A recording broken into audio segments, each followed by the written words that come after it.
Selamat pagi Datuk. Selamat pagi. Datuk macam mana hari ni? Ada sakit ke, sihat ke? Okey, bismillahirrahmanirrahim. Assalamualaikum warahmatullahi wabarakatuh. Alhamdulillah saya sihat dan kerana itu saya berada di sini bersama dengan peserta dan alhamdulillah juga ini pengalaman yang sangat menarik untuk saya. Okey, untuk kita share banyak perkara. Sebenarnya saya hari ini bukan nak ajar vokal ya. Jangan salah, kita tak belajar vokal hari ini tapi nak share banyak perkara dan insya-Allah berbeza daripada apa yang sebelumnya yang pernah saya sharekan ya, sedikit sebanyak apa kata untuk boleh kita jadikan kita jadikan panduan, insya-Allah yang baik tu kita jadikan panduan, insya-Allah. So Datuk Sri, saya nak panggil Datuk Sri ke saya Dr. T ke macam mana? So panggil Datuk Sri lah. Kita lebih kepada boleh. Okay. So Datuk Sri, untuk mulakan kita punya program pada hari ini, untuk modul 1, dia adalah tentang kisah-kisah Datuk Sri ketika Datuk Sri kecil, masa Datuk Sri baru nak menapak dalam dunia hiburan, macam tu. So mungkin Datuk Sri boleh menceritakan sedikit sebanyak, kalau banyak lah, tentang kita kupas sikit-sikit lah dari Datuk Sri kecil, masa Datuk Sri minat tentang ada minat tu tentang dunia seni ni. Okay. Baik, sebelum tu izinkan saya dulu untuk mengalu-alukan yang saya hormati Yang Berusaha Profesor Madya Dr. Syahrul Mizan Ismail, Dekan Pusat Pendidikan Berterusan Universiti Melaya yang menerima kehadiran saya dan menjemput saya, juga ya kepada Majlis Pengurusan Tertinggi Pusat Pendidikan Berterusan Universiti Melaya, okay, para peserta yang ada pada hari ini dan semua hadirin dan hadirat yang saya hormati. Okay. Ceritanya tentang Siti Nurhaliza. Ramai dah baca, ramai dah pun menonton banyak dokumentari ataupun cerita-cerita saya di Dada-Dada Akhbar dulu. Kita pakai magazine je kan, so khabar, magazine dan sebagainya. Sekarang ni lebih advance, kita ada platform media sosial. Okey, mungkin generasi yang sama dengan saya dah 44 tahun dalam industri, usia saya 44 tahun. InsyaAllah tahun depan 45. Alhamdulillah, syukur. Okey, saya nak menceritakan dari sudut yang berbeza sebab saya percaya hari ni yang hadir pun ada yang bahagian masih bergelar pelajar kan, student dan sebagainya. Saya Siti Nurhaliza, lahir di Kuala Lipis. Lahir di Temerloh Pahang, dibesarkan di Kuala Lipis. Jadi orang Lepih lah, sebab mak saya memang orang Lepih. Ayah saya asal daripada Taiping, Perak. Okay. Dan saya ni dibesarkan sebagai anak anggota polis, tapi background ibu saya memang kesenian, maknanya daripada atuk dulu memang ada grup sendiri di kampung, nama family group, main violin dan sebagainya. Okay. Siti Nurhaliza bersekolah di sekolah rendah kebangsaan Clifford, Kuala Lipis, dan juga sekolah menengah Clifford, Kuala Lipis juga. Kini Datuk Sri ni memang asal dan aslinya orang Pahang lah. Ya, IC saya Pahang, personal menandung. Okay. Dan saya ni, karakter saya masih kecil. Saya seorang yang sangat aktif.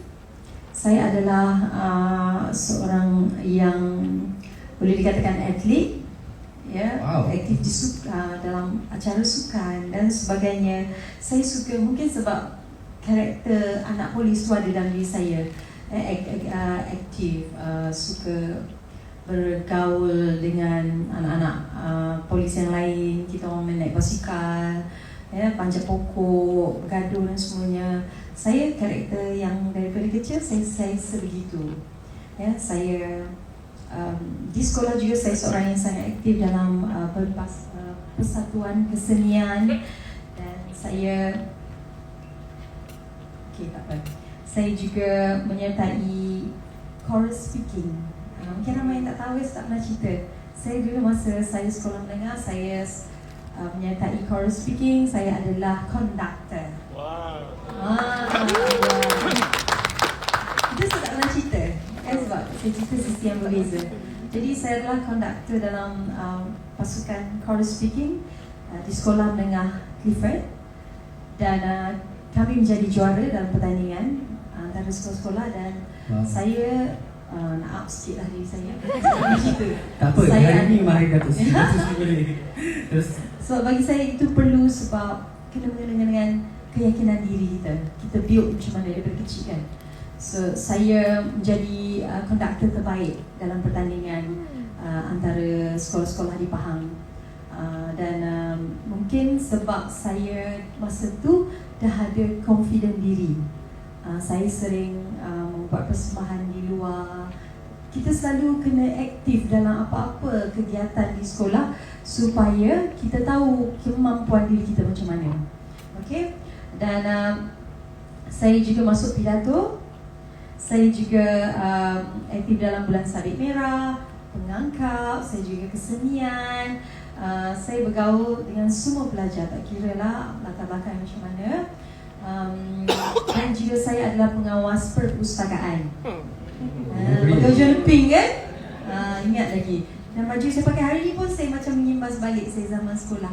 Saya pakai blazer macam ni lah sebiji.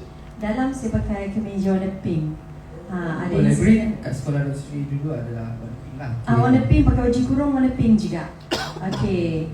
Itu Siti Nurhaliza masa kecil, zaman sekolah. Saya adalah pemain netball, wakil daerah dan juga negeri. Saya juga main handball. Handball adalah permainan yang paling saya suka. Sebab apa? Sebab dia sangat agresif, sangat mencabar.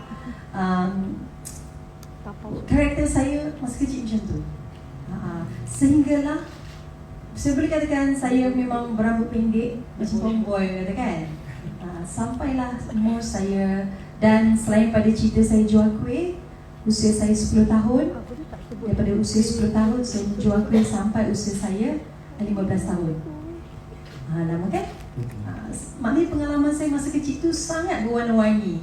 Saya aktif di sukan, akademi pun saya okey. Maknanya tak adalah saya pelajar kelas dia ada kelas khas, dia ada kelas A, kelas B kan. So saya pertengahan lah. Kelas A. Dan saya sisi kehidupan saya menjadi orang yang bertanggungjawab daripada kecil. Membantu ibu menjual kuih, itu dah banyak orang tahu. Umur saya 10 tahun sampai 15 tahun dihantar kuih di sekolah.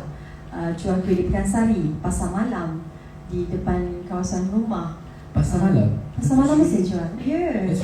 Jual apa kat pasar malam tu? Kuih. Macam-macam kuih lah. Maknanya saya buka meja lipat kan. Meja lipat, tugas saya dan menjual kuih. Alhamdulillah, tanggungjawab yang saya galas daripada kecil tu membuatkan saya rasa ini yang saya bekalkan bila saya semakin dewasa menjadi insan yang kena bertanggungjawab. Sebab apa? Sebab keadaan hidup yang saya rasa memerlukan saya menjadi begitu. Yang adik-beradik lain membantu juga, tapi masing-masing ada tugasan masing-masing. Tapi saya memang banyak ke depan. Okey, itulah Siti Nurhaliza masa kecil. Terima kasih Datuk Sri. Datuk Sri mungkin boleh menceritakan tentang berapa orang adik-beradik dan mak ayah Datuk Sri mungkin berasal dari sana kan. Maksudnya mungkin dia dikenali oleh orang di kampung Datuk Sri tu, maksudnya daripada sejak kecil ke, ataupun macam mana dia boleh buatkan Datuk Sri. Sebab Datuk Sri cakap ibu Datuk Sri sendiri adalah orang seni kan. So macam mungkin Datuk Sri boleh ceritakan sikit tentang itu. Okey, saya sebenarnya 8 adik-beradik, tapi seorang meninggal, so 7 orang. Saya anak yang tengah. Okey, berada dalam keluarga yang besar. Untuk ayah yang ketiga itu hanya bergelar anggota polis pangkat korporal. Saya ingat lagi gaji dia RM700 je. Ya. Dan inisiatif daripada ibu sendiri untuk bantu keluarga, itu yang jual kuih. Sebab ibu saya ada kelebihan masak sedap, buat kuih pun sedap. Okey. Ibu saya memang menyanyi daripada muda juga. Zaman sebelum ibu saya berkahwin, memang ibu sering membuat persembahan di Kuala Nipis, di kampung-kampung, dalam majlis-majlis kahwin.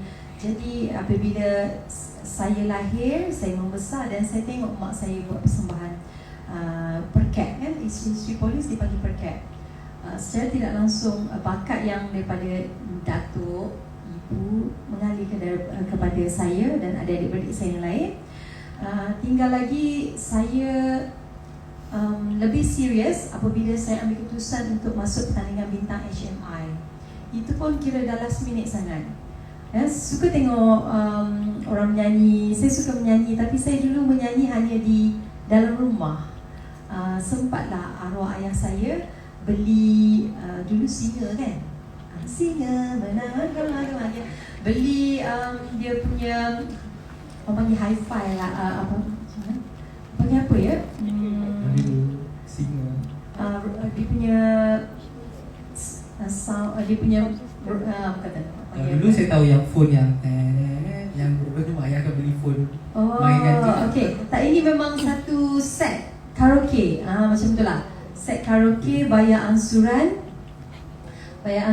tiap bulan. Memang saya ingat lah, sampai bulan je mesti nak tolak ni, ayah kata nak tolak, bayar apa semua kan. So beli set karaoke untuk saya menyanyi. Dulu saya menyanyi hanya di dalam rumah, saya tak berani pergi ke luar menyanyi. Nyanyi di hadapan ramai orang saya tak berani. Jadi saya selalu menjerit petang-petang je. Saya tahu dah sebab rumah saya ni, barek polis ni, depan dengan ibu pejabat polis.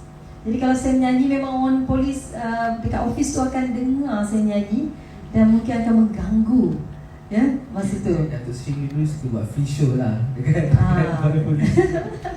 Jadi kalau diikutkan satu balai tu dah tahu dah, suara saya memang lepas habis waktu kerja pukul 5, 5.30, saya akan terus on saya punya karaoke, nyanyi dalam rumah lah. Nyanyi macam-macam lagu lah. Ada artis favourite saya, ada Datuk Syafaini, Datuk Aisyah, ya, Ning Baizura, Zian Azim, semua yang saya punya idola-idola sebelum saya tu, saya nyanyi je lagu mereka.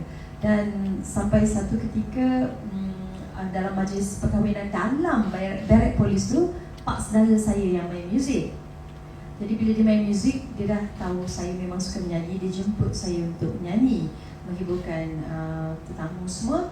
Tapi masa tu saya tak nak, saya lari masuk rumah pengantin. Sebab apa? Saya tak ada confident diri masa tu untuk menyanyi. Yang lain tu saya okey, main sukan ke apa semua kan, tapi untuk menyanyi. Sampailah anak-anak polis yang kecil-kecil dekat masa perkahwinan tu tarik baju saya. Tarik yang tak nak lepas, yang tarik kuat sampai saya kata okey lah. Saya terus berdiri atas platform. Masa tu platform dia bukan atas kan, platform. Pak saudara je saya main muzik. Okey, nak lagu apa sih? Pacuan Merdeka lah. Patriotik ni saya masa tu. Padahal lagu tu yang saya belajar. Okey, Pacuan Merdeka lah. Okey, pak saudara saya main je dan saya sampaikan lagu Pacuan Merdeka tu dengan gigil dan rasa nak nangis. Sebab first time mengalunkan suara depan orang. Bermula pada saat itulah saya, orang kata apa? Orang kata memberanikan diri untuk menyanyi depan orang ramai. Dan start daripada tu juga pak saudara saya terus ambil saya ni jadi penyanyi dalam grup dia. Grup dia namanya Family Crew. Okay, nyanyilah tempat orang kahwin apa semua. Di situlah saya sebenarnya pengalaman saya tu banyak mendewasakan saya, mengajar saya tentang muzik adalah persembahan-persembahan dekat kampung. Sampailah dapat persembahan yang besar. Tuanku Sultan almarhum Sultan Pahang dulu melihat saya membuat persembahan. Masa tu saya kecil lagi lah, jadi dia orang tu kagum kan. Oh, pepalih budak ni, bagusnya nyanyi katakan. So dia bawa saya pergi ke Kuantan, bawa saya ke majlis-majlis yang besar. Sampailah umur saya 15 tahun, saya berkeputusan masuk bintang HMI. Mungkin Datuk Sri boleh ceritakan sedikit sebenarnya tentang yang bintang UTM tu. Okey, betul. Sebelum bintang HMI, sebenarnya saya pergi juga bertanding atau uji bakat untuk pertandingan lain. Contoh dulu ada Wirawan Ion kan? Pernah tahu tak? Oh, zaman saya. Betul, tahu tak Wirawan Ion? Ini bukan zamannya. Okey. Wirawan Ion, ya, itu saya tak dapat ke peringkat seterusnya. Saya pernah masuk Asia Bagus. Siapa tahu Asia Bagus? Tahu kan? Asia Bagus, saya sampai dekat Sungai Wang Plaza je. Dia buat pertandingan tu kan, uji bakat tu kat Sungai Wang Plaza. Saya tak dapat juga. Okey? Maknanya laluan saya tu bukannya sentiasa menang. Ada ketika permulaan saya memang gagal. Ya, saya belajar daripada setiap uji bakat saya. Apa ya saya kurang? Mungkin saya masa tu Melayu sangat kekok, kan, keran, nyanyi tegak je kan. So saya belajar sampailah bintang HMI. Okey, apa kata kalau kita imbas balik? Nak? Boleh kita mainkan. Sebab saya ada sediakan video yang mana permulaannya orang mengenali Siti Nurhaliza dalam pertandingan bintang HMI.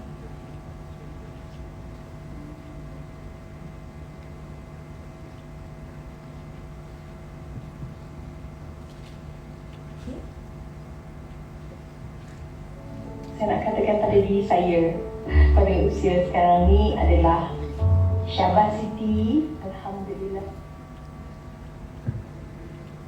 Okay, tak apa, itu biasa. Ada sedikit error biasa. Sebab kita tak apa buat, tak buat rehearsal kan? Tak buat rehearsal. So hari ni lah kita teruskan rehearsal. Okay, macam mana? Visual, okay? Allah, macam Afia kan? Saya selalu tengok balik gambar saya kan? Pada diri saya pada usia sekarang ni adalah Syabas Siti. Alhamdulillah Siti. Siti dah lalui satu perjalanan yang sangat mencabar, yang membuatkan Siti belajar banyak perkara. Saya bersyukur kerana saya bermula pada usia yang awal itu adalah titik permulaan, dan saya bersyukur. Alhamdulillah. Terima kasih semua yang sebenarnya menjadi peniup semangat saya.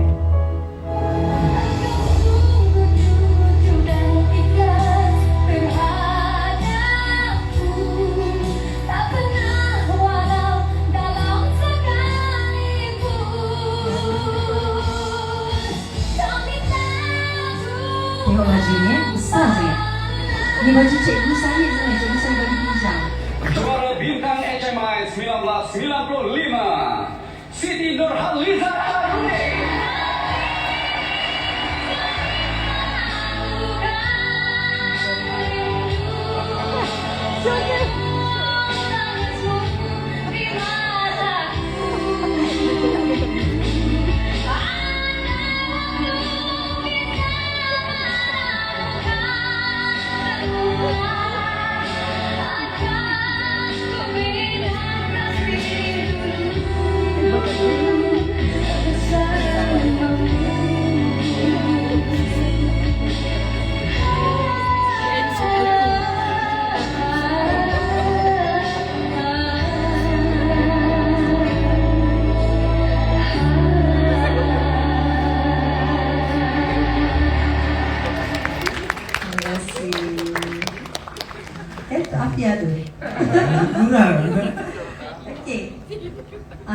Itulah kenangan yang takkan dilupakan dan takkan terpadam pun kan. Kalau tengok kat mana-mana pun, search je bintang HMI Siti Nurhaliza, memang keluar inilah wajah dia.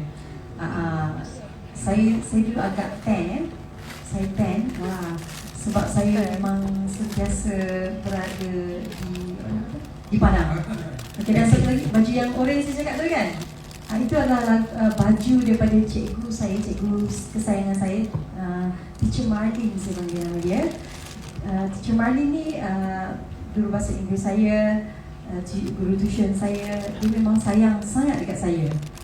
Kalau saya ada Siti nak pergi Kuala Lumpur, ada baju tak? Mesti dia tanya. Saya ada baju.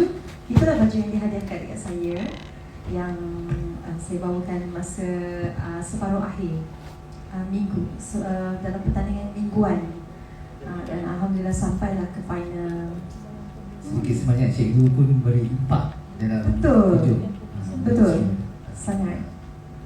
Okay, Datuk Sri, bolehkah kita ke set seterusnya? Modul kedua? Boleh. Okay, modul kedua ni adalah melakar masa depan pendidikan versus kerjaya dalam bidang seni. So, Datuk Sri,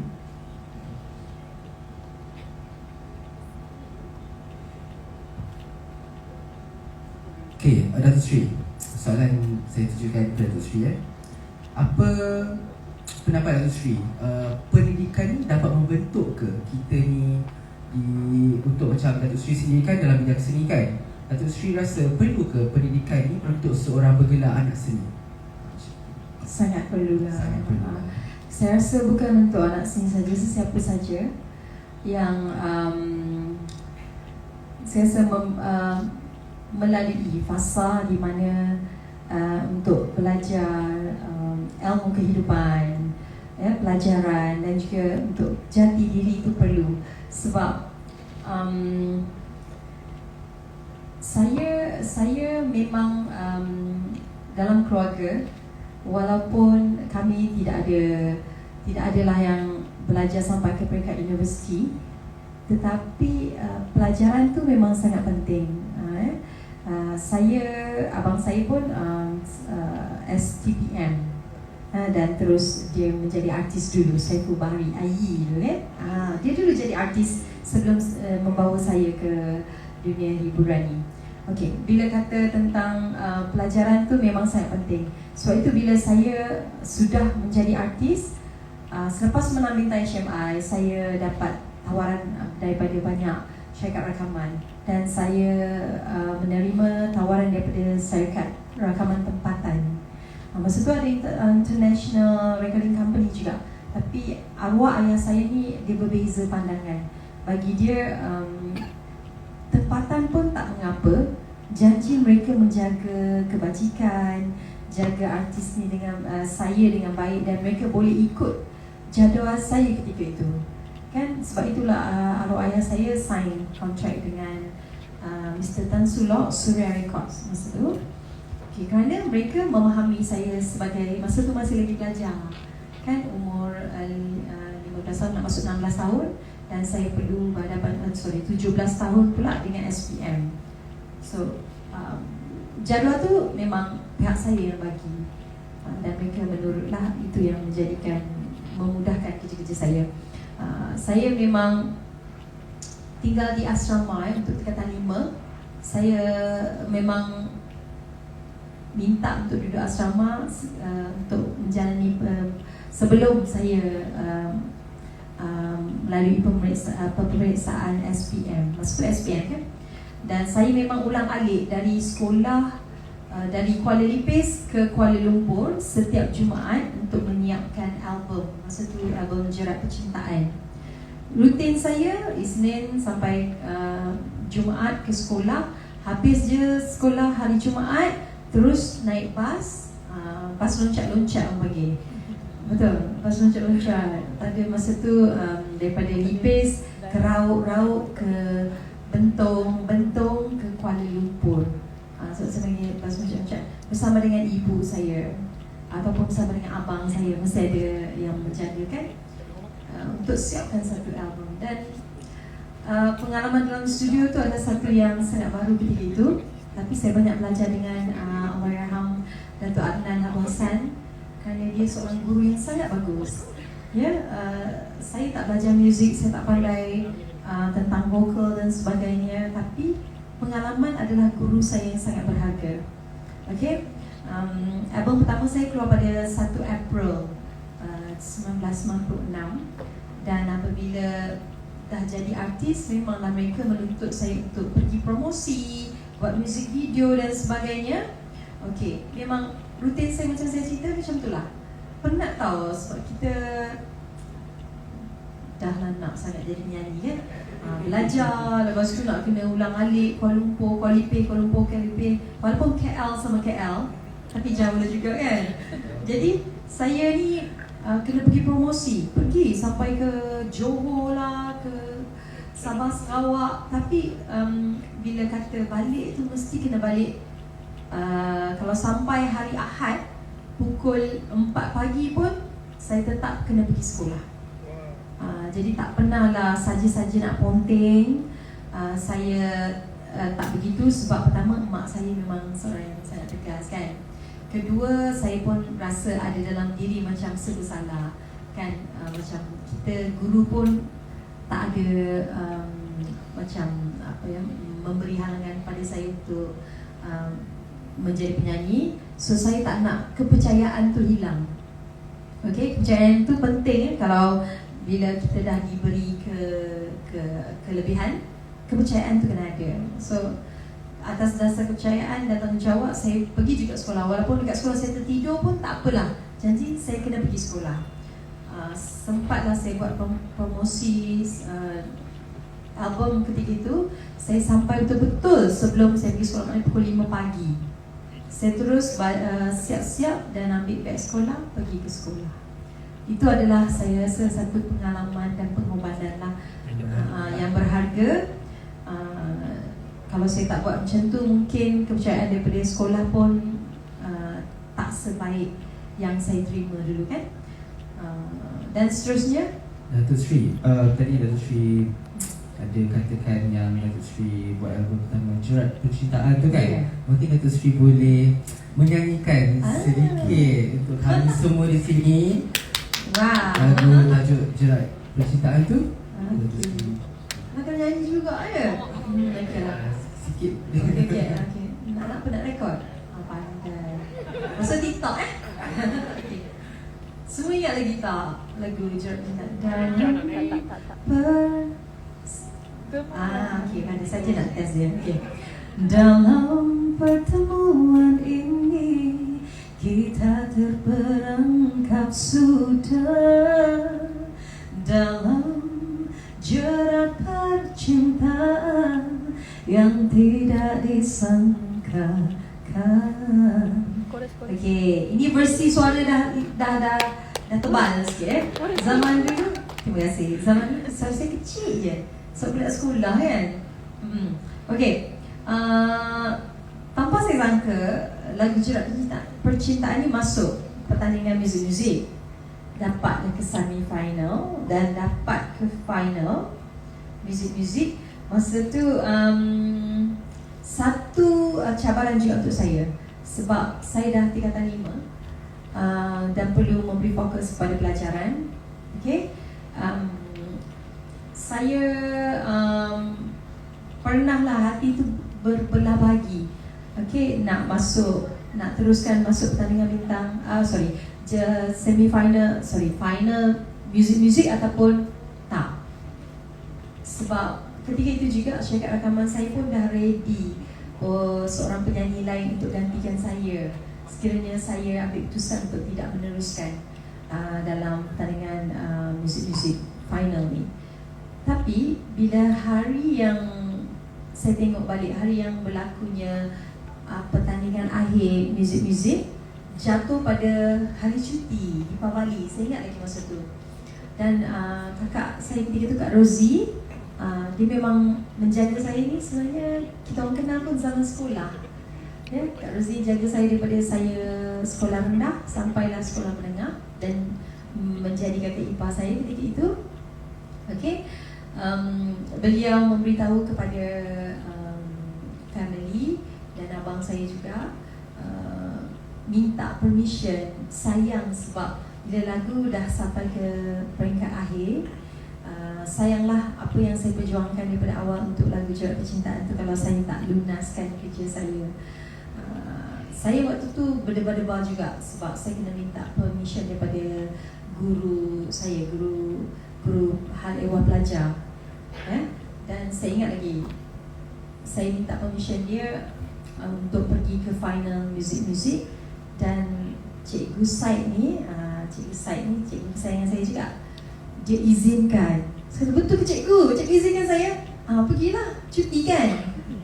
Lepas tu, itu yang saya dapat masuk ke final. Dan membuat persembahan final final music dengan lagu Jerat Percintaan. Alhamdulillah, ni semua Allah dah aturkan. Saya menjadi menang juara lagu pada tahun tersebut dengan lagu Jerat Percintaan. So